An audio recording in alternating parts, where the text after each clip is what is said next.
Have you ever closed a book and realized almost everything you just read has slipped away?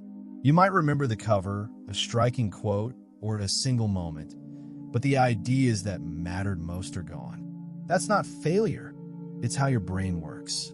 It filters information, keeping only what it deems important. But what if you could teach it to value more? Memory isn't a talent reserved for geniuses.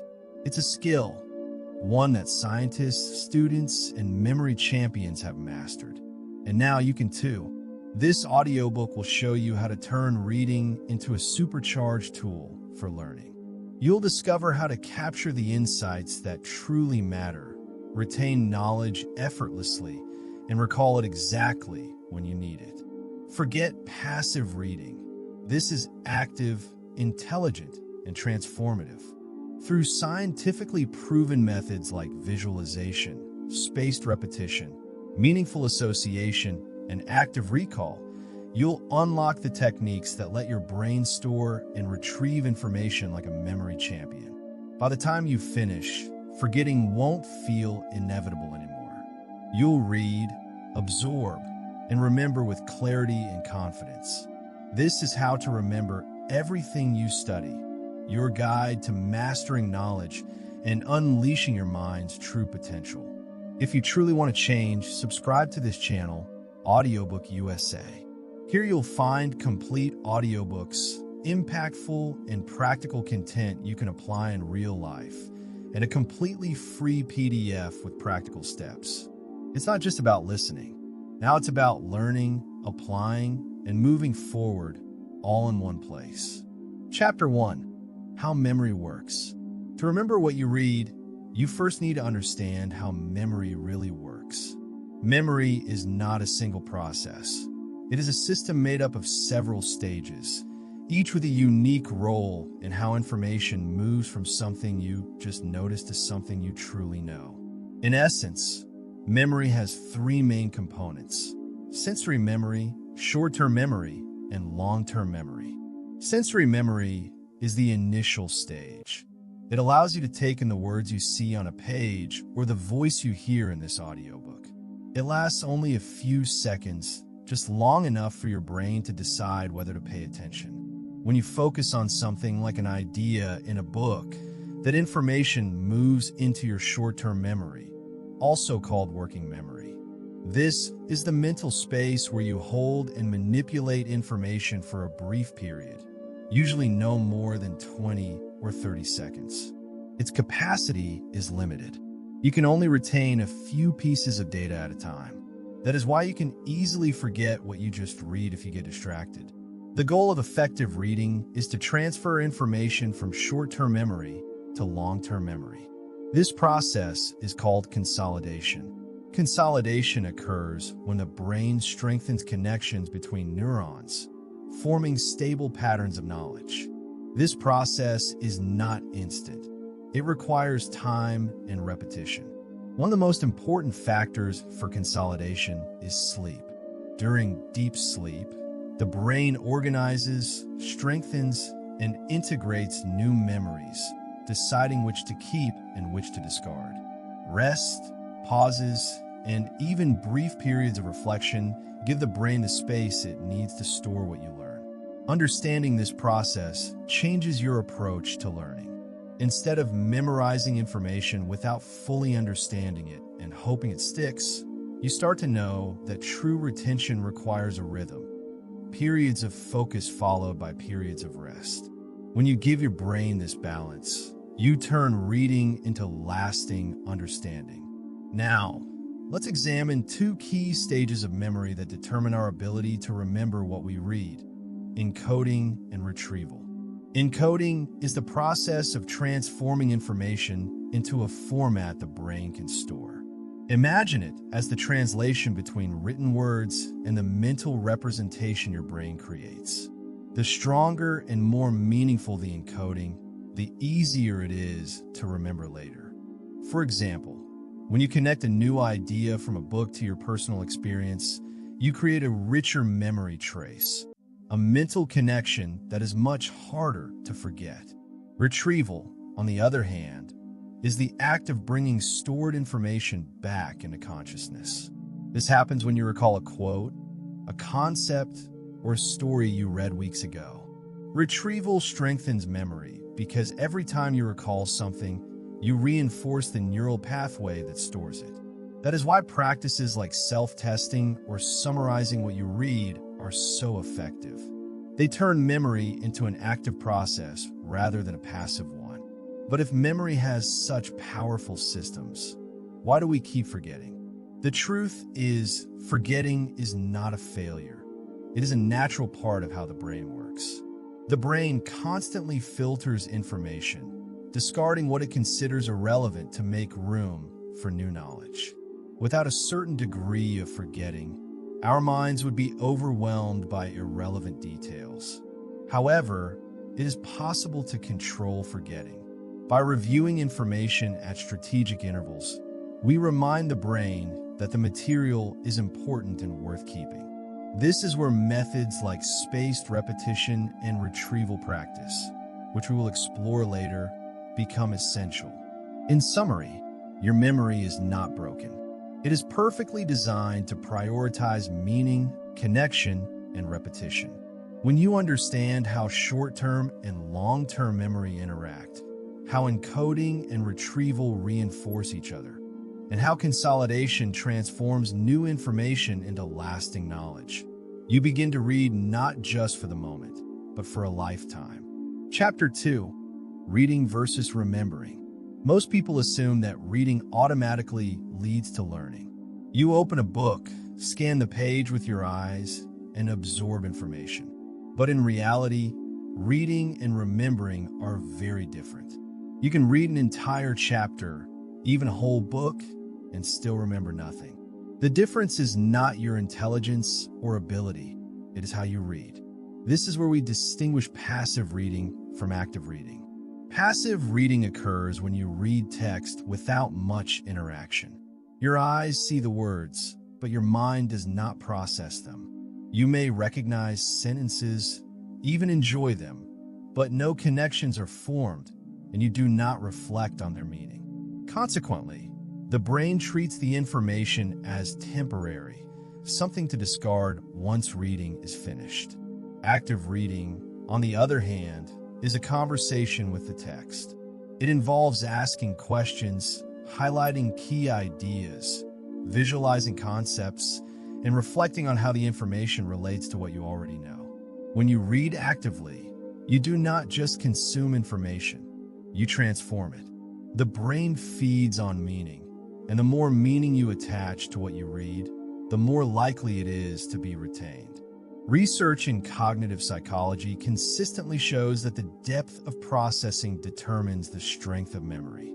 In short, the more you engage with information, the better you remember it. Writing summaries, for example, forces you to translate complex ideas into your own words. This act of transformation personalizes the information and makes it easier to recall. The same is true for note-taking. It is not just copying sentences from the book, but summarizing, rephrasing, and organizing ideas in a way that makes sense to you. Studies have also shown that rereading material, even if it feels familiar, is not an effective memory strategy.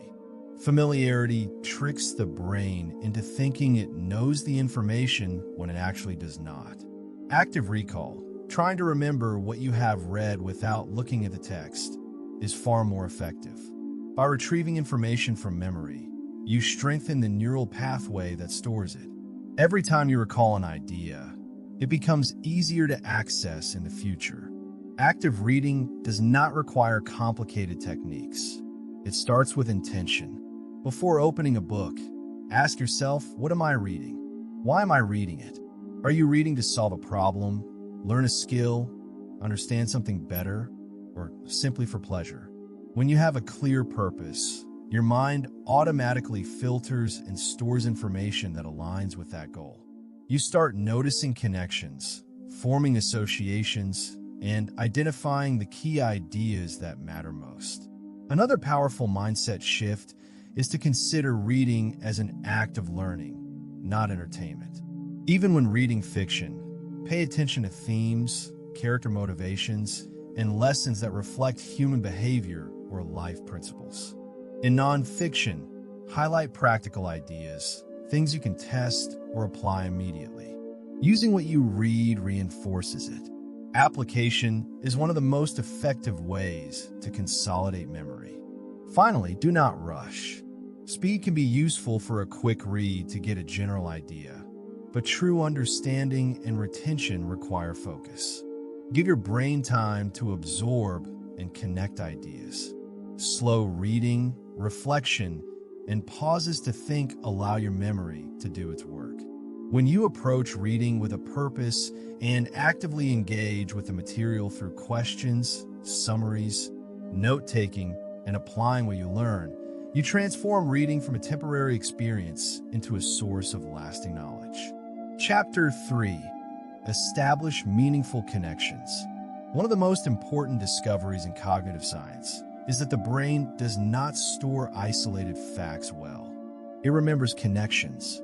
When information is presented alone, it tends to fade quickly. But when it is linked to something meaningful, a personal experience, a pre-existing idea, or a strong emotion, it becomes fixed in long-term memory.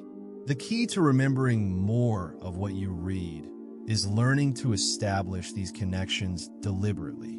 This process is called elaborative encoding. Elaborative encoding involves taking new information and actively linking it to what you already know. It is not just repeating data, but expanding on it, creating associations, and building meaning. The more connections you make, the more retrieval pathways your brain has to access that memory later. It is like creating multiple doors leading to the same room. Think of it this way. If you read that the brain consolidates memories during sleep, that is a fact. But if you connect that idea to your own life, remembering how rested and clear-headed you feel after a good night's sleep, you have reinforced that memory. You have connected a scientific concept with a personal experience. Now that knowledge is no longer abstract. It is part of your lived understanding. Neuroscience shows that meaning is the key element of memory. When we connect new information with something already stored in the brain, the hippocampus and related memory structures strengthen those neural pathways. That is why students who create analogies or teach concepts to others tend to retain more. They do not just repeat information, they reorganize it in meaningful ways.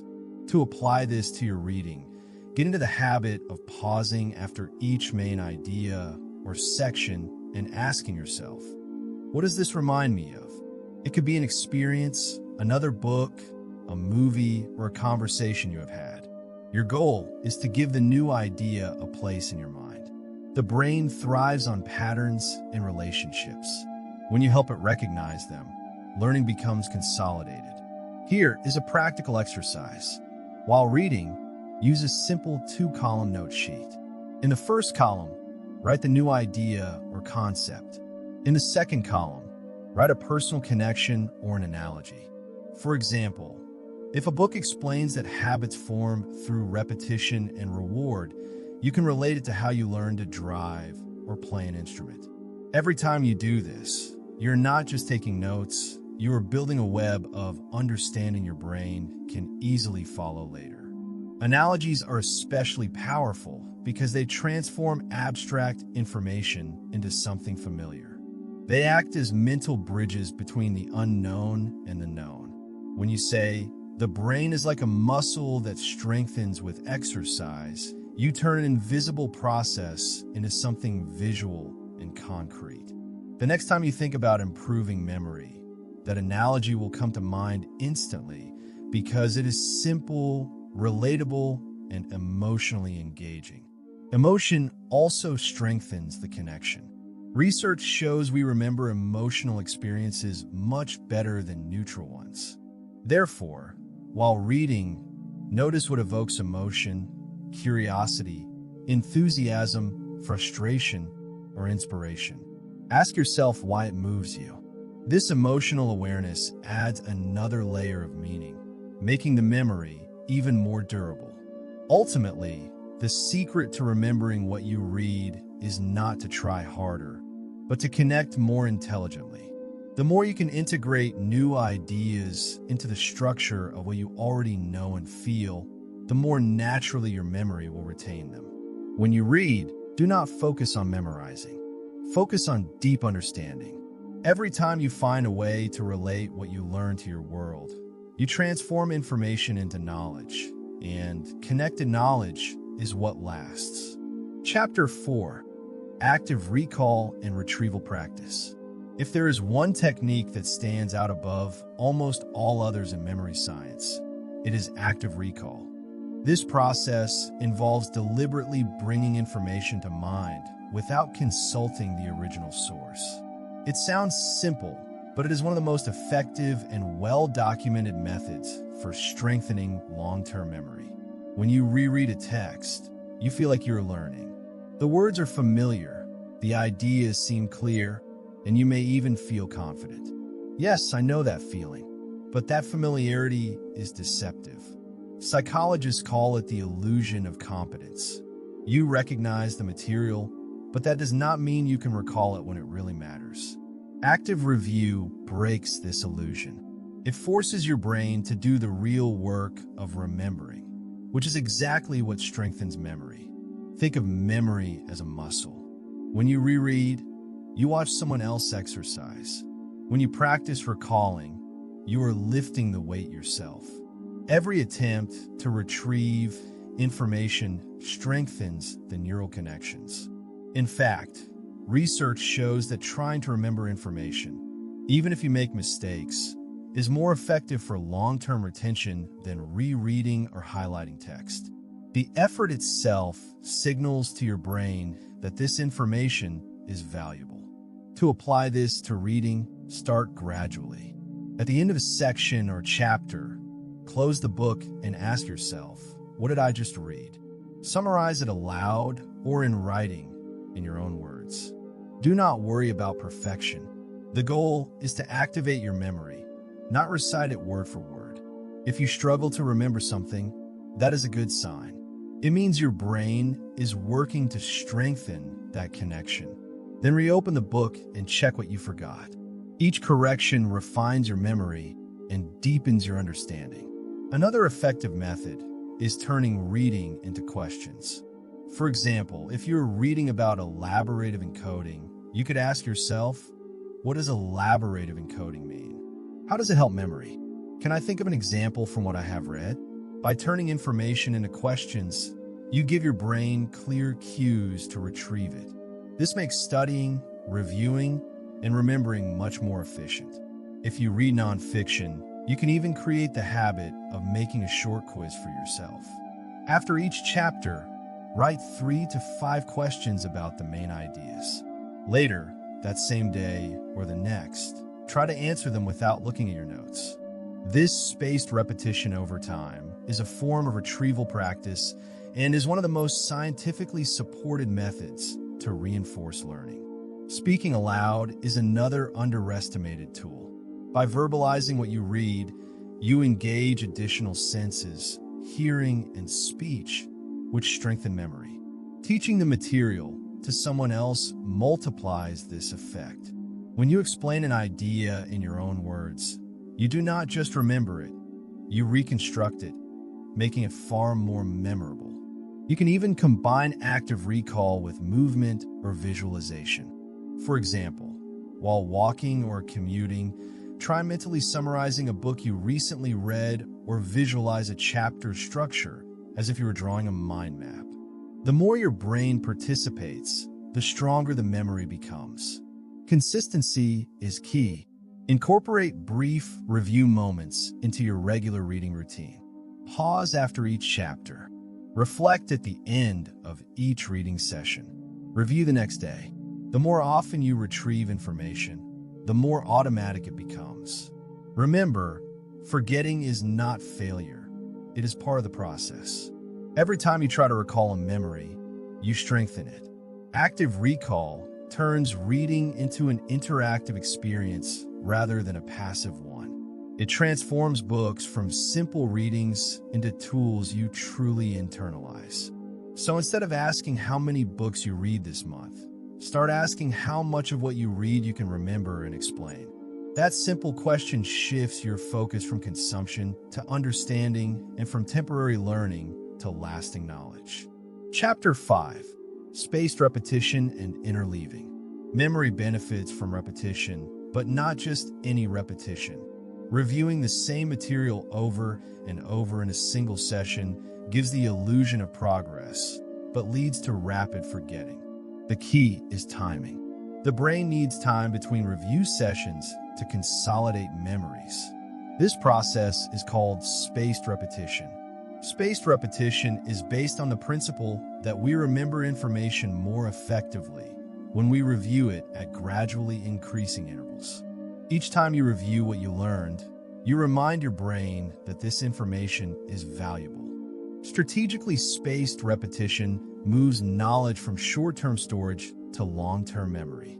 The scientific explanation is clear. Every time you make an effort to recall something, a process researchers call desirable difficulty, your brain strengthens that memory. The forgetting curve, first described by psychologist Hermann Ebbinghaus in the 19th century, shows that we forget most new information within days if we do not review it. But when we review material at just the right moment, before it is completely forgotten, we reset the curve, drastically slowing the rate of forgetting. Over time, it takes less effort to remember the same material because it has consolidated into long-term memory. To apply this to reading, create a simple review routine. After finishing a chapter or section, review your notes or summaries soon after, ideally within the first 24 hours. Then review them again after 3 days, 1 week, 2 weeks, and 1 month. Each review can be brief, even just a few minutes. The goal is not to reread everything, but to recall key ideas and consolidate your understanding. For example, suppose you read a book about leadership. The first day, summarize the chapter in your own words. The next day, review your notes and try to recall the main points without looking. 3 days later, do a short review, focusing only on what slips from memory. After a week, test yourself again. After a month, you will find the concepts come back easily, even without help. This is spaced repetition in action, brief, deliberate reviews that produce long-term results. Another complementary technique is interleaving. Interleaving involves mixing topics or subjects during study sessions rather than focusing on one thing at a time.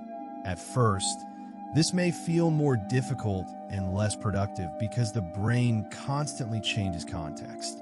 However, research shows this challenge is precisely what makes learning deeper and more flexible. By interleaving reading or review sessions, you force your brain to distinguish between similar ideas and perceive subtle differences.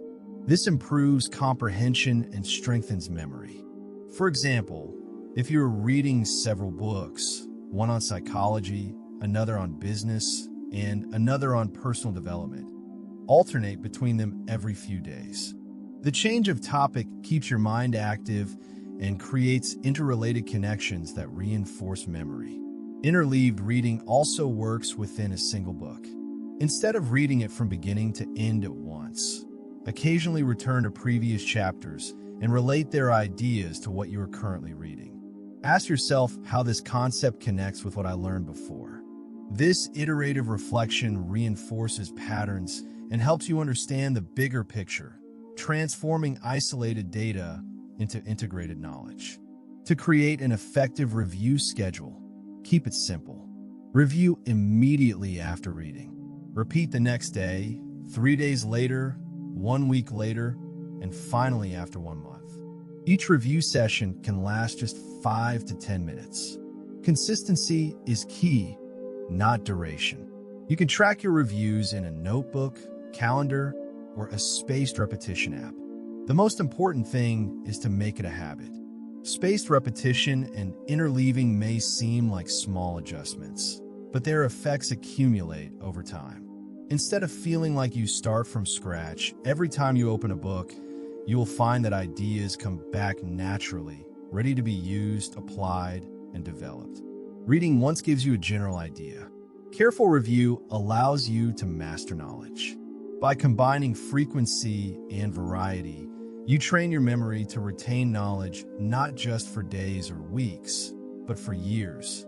Chapter 6: Note-taking, Summarizing, and Memory Tools. One of the most scientifically proven ways to remember what you read is by taking notes and summarizing. The simple act of expressing information in your own words transforms passive reading into active engagement.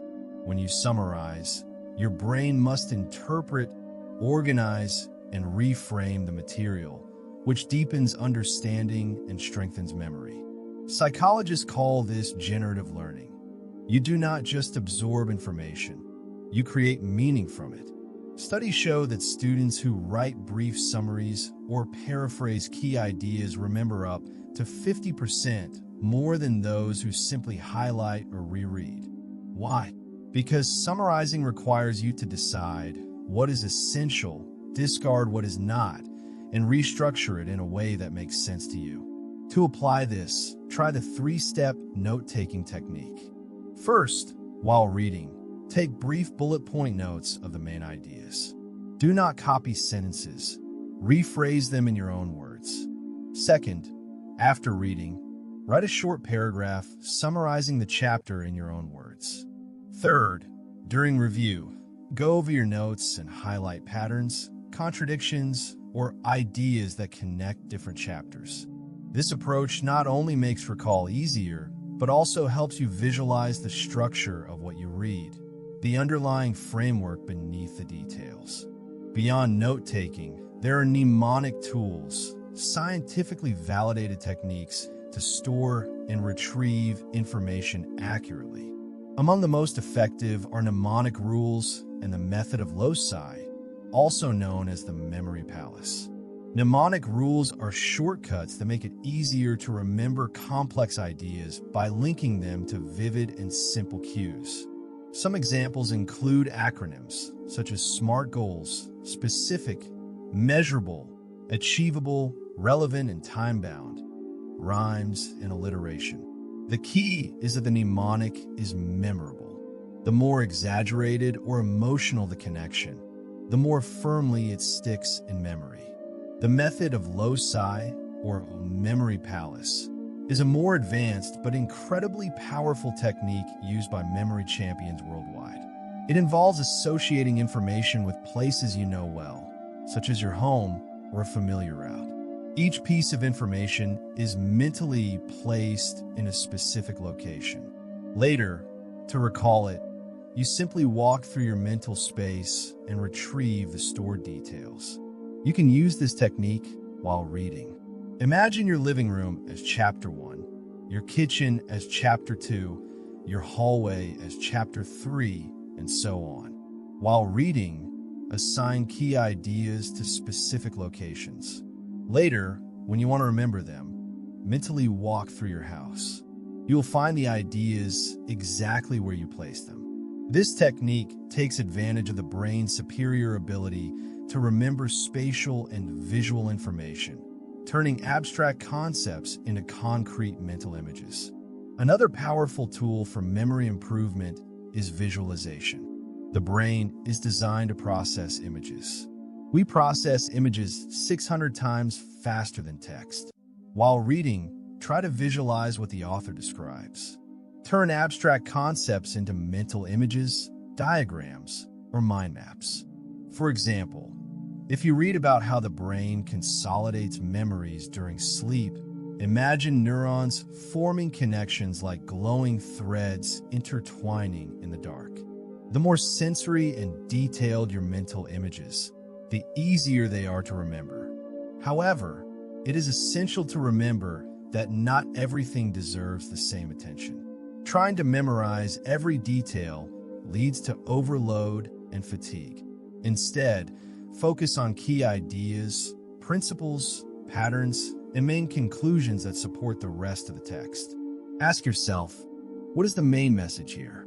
If I could only remember 3 points from his chapter, what would they be? How can I apply this in real life? This process, known as selective encoding, helps filter out the noise and strengthens long-term retention of the information that truly matters.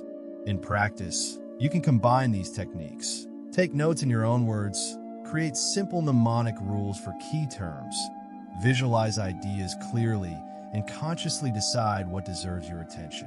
These strategies turn reading into an active dialogue between your mind and the text. The goal is not just to store information, but to make it mentally accessible.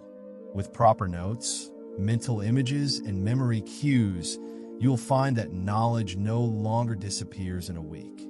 It becomes something you can recall clearly, explain easily, and apply confidently anytime and anywhere. Chapter 7. Before reading. The process of remembering what you read begins even before opening the book. Most people skip this step and jump straight to the first page, hoping to absorb information along the way. But the brain is not a passive sponge. It is a pattern-seeking machine. It remembers better when it knows what to look for. The first step is to define your purpose. Ask yourself, why am I reading this? Am I reading to solve a problem, acquire a skill, or understand a concept deeply? Your purpose acts as a mental compass, guiding your brain on which information is relevant and which can be ignored. Without it, everything you read has the same value, and your memory quickly fills with irrelevant details.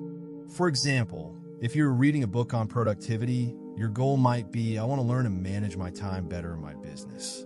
With that purpose in mind, your brain will naturally highlight and remember sections on prioritization, focus, and habits, while treating the rest as context. The second step is to analyze the structure of the text you're about to read. This technique comes from one of the best-known reading systems in psychology and education, SQ3R.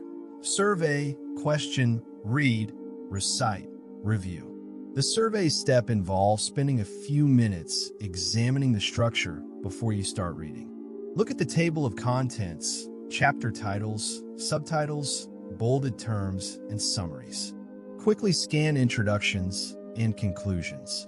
The goal is not detailed reading, but giving your brain a roadmap. By familiarizing yourself with the structure, you activate prior knowledge and curiosity, both essential for memory formation. It is like telling your brain, this is what is coming. Prepare to connect the dots. For example, if you're reading a chapter titled The Power of Focused Attention, skim the first and last paragraph. You might notice it mentions multitasking, attention span, and flow states. This brief analysis helps generate expectations, preparing your mind to recognize and store the key ideas when you encounter them in full. Next, create a mind map or use a blank sheet to outline what you already know about the topic and what you hope to learn. This step transforms reading from a passive act into an active search for meaning. You are telling your brain, this is the framework I have. Now let's see what fits, what changes, and what is new. For example, before reading a book on memory, you could write down what you already know. Sleep improves memory. Repetition helps retention. What you hope to learn, why forgetting occurs, how to use spaced repetition, how to retain complex information. This pre-reading activity has a dual purpose. First, it activates existing neural pathways, creating reference points for new information to be absorbed, a process called elaborative encoding. Second, it generates anticipation, which increases attention and focus. When you read with questions in mind, your brain becomes an active participant searching for answers rather than just receiving information. Finally, eliminate distractions. Before you start reading, put away your phone, close unnecessary tabs, and clearly define how long you will read. Even 20 or 30 minutes of focused reading can be far more effective than an hour of distracted reading. Memory thrives on attention, and attention begins with intention. So before opening your next book or article, pause for a moment. Define your purpose. Analyze the structure. Activate your prior knowledge. This brief preparation primes your brain for understanding and retention, creating the conditions to read not just with your eyes, but with a fully engaged mind. Chapter 8. While reading. The moment you begin to read, your goal shifts. It is no longer about preparing the mind, but about engaging it. This is when memory starts to take root, not after finishing, but in the very act of interacting with the text. To remember effectively, you must read actively. This means transforming reading from a one-way process of receiving information into a two-way dialogue between you and the author. It is not just about receiving ideas, but questioning, challenging, and personalizing them. Start by asking questions as you read. When you encounter a key idea, pause and ask, what does this really mean? Why is this important? How does this relate to what I already know? Can I think of a real-life example that illustrates this? Asking questions forces your brain to process information deeply, what psychologists call active elaboration. The more you reflect on a concept, the more neural connections you create around it. Each connection becomes a retrieval pathway, strengthening recall and making it easier to remember later. Next, annotate the text. Underline or highlight selectively only what truly stands out. Over-highlighting turns the page into a color blotch and hinders focus. Instead, underline or mark main ideas and then write brief notes or comments in the margins, what scholars call marginalia. These personal notes turn the book into a record of your thinking. For example, next to a paragraph on the importance of focus, you might write, applies to my morning routine, no phone before work. These personal annotations make ideas relevant, and relevance greatly increases retention. While reading, practice visualizing what you learn.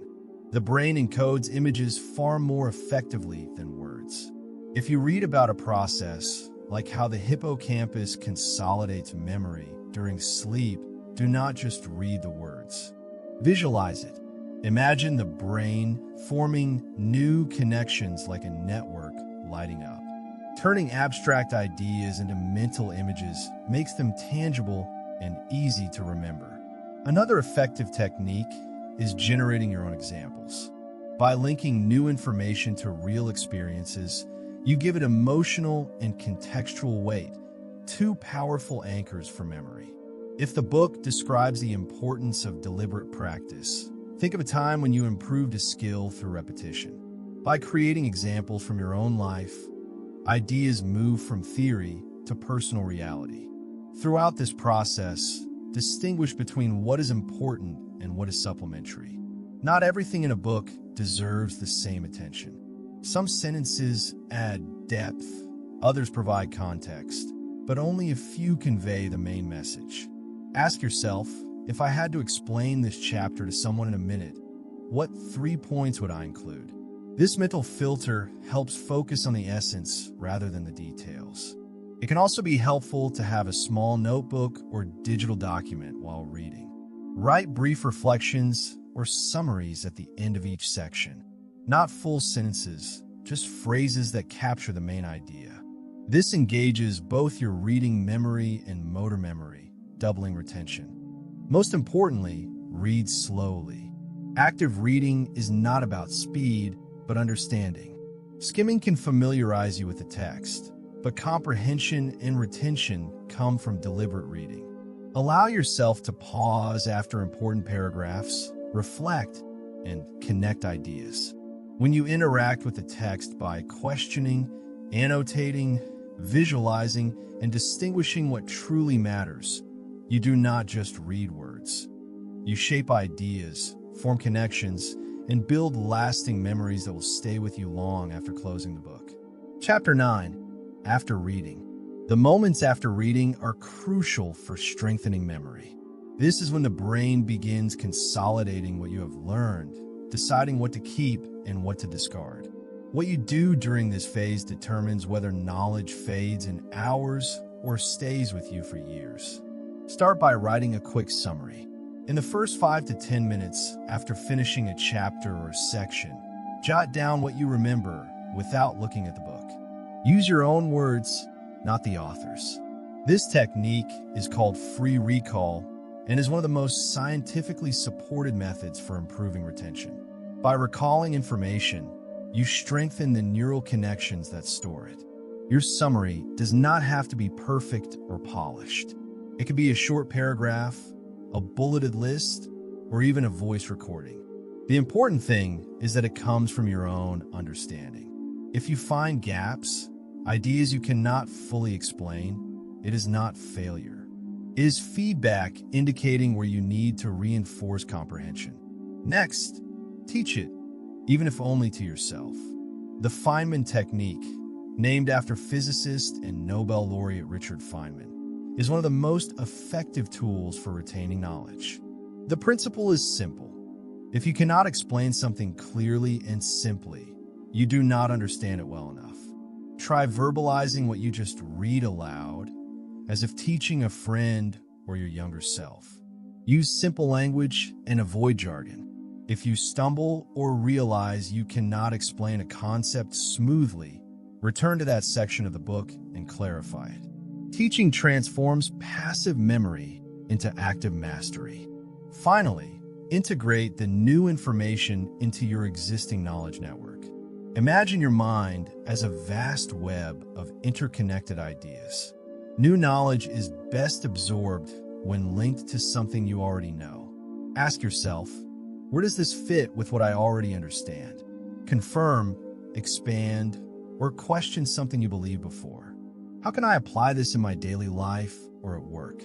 For example, if you have read about spaced repetition, you can link it to what you already know about habit formation or time management. These connections create a network of knowledge. The more links you form, the stronger and easier your memory will be to retrieve. At this stage, you can also adjust your future reading. Great readers are strategic. They allow one book to lead to the next. If a concept sparks your curiosity, note it as a line of inquiry to explore later. This approach encourages deep understanding rather than scattered knowledge. Finally, schedule your review. Memory naturally fades over time, a process known as the forgetting curve. But reviewing information at regular intervals interrupts that curve and reinforces long-term retention. The key is to review before you forget completely. Here is a simple review schedule you can use immediately after reading. Write your summary. The next day, review your notes for 10 minutes. 3 days later, try to recall the main points without looking. 1 week later, review again, adding new ideas or connections. 1 month later, teach or discuss the topic with someone else. You can facilitate this using digital flashcards like Anki or Quizlet, or simple reminders in your calendar. Review does not need to be long. Even 5 minutes per session can make a lasting difference. If you're reading multiple books or topics, use a learning journal to track what you're learning. Each entry can include the main ideas you learned, how they relate to prior knowledge, how you plan to apply them, and when you will review them next. This journal becomes your personal database of wisdom, a living record of your growing understanding. In summary, the moments after reading do not mark the end of learning, but the beginning of memory consolidation. Summarize to capture what you know. Teach to test your understanding. Integrate knowledge into your mental framework, and schedule your reviews to lock it in permanently. If you follow these steps consistently, reading will stop being a fleeting experience and become a lasting transformation. You will not only remember what you read, but also be able to use it, teach it, and develop it throughout your life. Chapter 10: How to Build Long-Term Habits and Overcome Obstacles. Learning to remember what you read is not a skill acquired once, but a lifelong habit. The strategies you have learned work best when integrated into your daily reading routine. The goal now is to turn memory techniques into automatic behaviors, so reading and remembering become natural complementary activities in everything you study. Start by forming habits. Neuroscience research shows that habits are built through repetition and reward. The more you practice a behavior in a consistent context, the stronger the neural pathways associated with it become. In practical terms, this means establishing a regular reading routine and applying memory techniques until they feel natural. You do not need to read for hours. Even 20 or 30 minutes of active, focused reading each day is enough to make steady progress. The key is consistency. Choose a specific time and place to read, perhaps early in the morning with a coffee or before bed when there are fewer distractions. Over time, this regular routine trains your brain to automatically enter a learning state each time you sit down to read. Next, focus on integrating the strategies you have learned during the first weeks. Choose 1 or 2 techniques to master. For example, summarizing after reading or practicing active recall daily.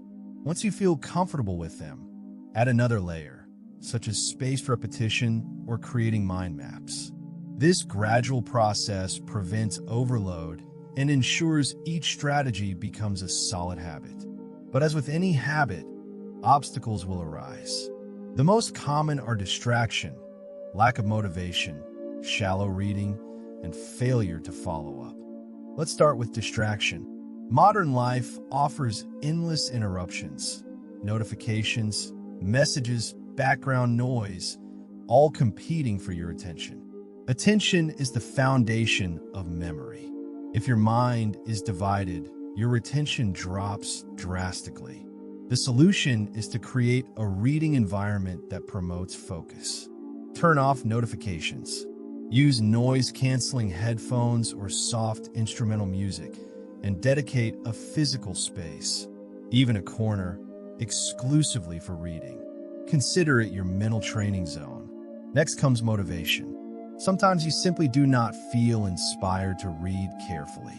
When motivation wanes, relevance becomes your best tool. Choose books and topics that align directly with your goals or the problems you want to solve. When a material is personally meaningful, the brain engages more and memory naturally improves. Reading is not about quantity, but value. Another challenge is shallow reading, skimming a text just to finish it. It may seem productive, but it often leads to superficial understanding. To counteract this, remember that true learning comes through engagement, not speed. If you notice yourself flipping pages without processing the information, stop and restart. Ask yourself a question. Visualize a concept or write a quick note to regain focus. Finally, the main reason people forget what they read is lack of follow-up. Reading without review is like planting seeds and not watering them. You need to revisit ideas for them to consolidate. That is why creating a personal system is so important. One that combines structure, timing, and reflection. Here is a simple system you can adopt. Set specific blocks of time for reading. Even short, consistent sessions are highly effective. Use a review calendar. Schedule brief follow-ups 1 day, 3 days, 1 week, and 1 month after finishing a chapter or book. Keep a reading journal. Record key ideas, practical lessons, and reflections. Integrate what you learn. Immediately apply one idea from each book to your life or work. As you establish this routine, track your progress. Observe how your ability to remember improves over time. After a month of using active recall and spaced repetition, you may remember much more from each book than before. Follow-up generates motivation because it turns invisible progress into visible evidence. You can use a simple checklist or an app to record your reading sessions, key ideas, and upcoming review dates. Remember, mastery is not achieved by knowing more techniques, but through consistent practice. Start small, be consistent, and refine your process. Over time, your reading sessions will be more productive. You will no longer finish books only to forget them days later. Instead, each page will contribute to a growing store of knowledge you can recall, explain, and apply effortlessly. This is the true reward of reading habitually with memory in mind. Not just gathering information, but transforming it into wisdom that will accompany you throughout life. Final summary and reflection. As we reach the end of this audiobook, take a moment to recap everything, review the key strategies, reflect on your progress, and chart a clear path forward. You have learned that remembering what you read is neither a mystery nor a gift reserved for a few. It is a skill based on science, structure, and practice. The brain can be trained. Memory is malleable. And when you read attentively, what once faded can remain with you for years. Let's review the 4 basic strategies that form the foundation of everything you have learned. First, establish meaningful connections. Your brain remembers better when new information connects to what you already know. Every time you relate a new idea to an experience, concept, or personal story, you build a bridge that consolidates it. The more meaning you give information, the easier it will be to remember. Second, active recall. Instead of passively rereading, practice retrieving information from memory. Pause after each chapter. Close the book and ask yourself what you just learned. Summarize it aloud or in writing. The act of recalling strengthens the neural pathways that store that knowledge. It is like intense mental training for your brain. Third, spaced repetition. You know that memory fades over time unless reviewed. Spacing reviews 1 day later, 3 days later, 1 week later, and so on interrupts forgetting and deeply anchors information in long-term memory. A few minutes of consistent review can make a difference. Fourth, summarize and take notes. Writing what you have learned in your own words transforms information into personal understanding. Combine this with visual tools, mind maps, diagrams, or memory palaces so abstract ideas become vivid and easy to retrieve. These are not isolated techniques. They work best together. Meaningful connections provide context. Active recall strengthens memory. Spaced repetition ensures long-term retention. Note-taking creates structure. Together, they turn reading into real learning. Now it is time to act. Choose your next book, whatever excites you or relates to your personal or professional growth. Before starting, define your purpose. While reading, engage actively. After each chapter, summarize and test your memory. Schedule brief reviews and track your progress. When you finish that book, take a moment to reflect. Ask yourself what you truly remembered, which techniques were most useful, and what you can improve next time. This reflection turns every reading experience into a learning experiment that improves with each attempt. Here is a simple challenge. During the next month, apply these techniques to 2 or 3 books. Do not just read them, practice with them. Notice how much more you retain, how much easier it becomes to explain ideas, and how the information starts appearing naturally in your thoughts, conversations, and decisions. You will see that the more you use these strategies, the more automatic they become. Reading will no longer be an activity that ends when you close the book, but a tool for personal growth, memory, and mastery of reading. Remember this, your brain is not fixed. It is adaptable, dynamic, and capable of extraordinary learning. Every page you read attentively, every idea you connect, every concept you remember is a step toward building a sharper, stronger, and more powerful mind. You do not just want to read more books, you want to remember them, use them, and with the right strategies, you can. The true power of reading lies not in finishing a book, but in how that book transforms you long after you've set it down. Thank you for listening on Audiobook USA.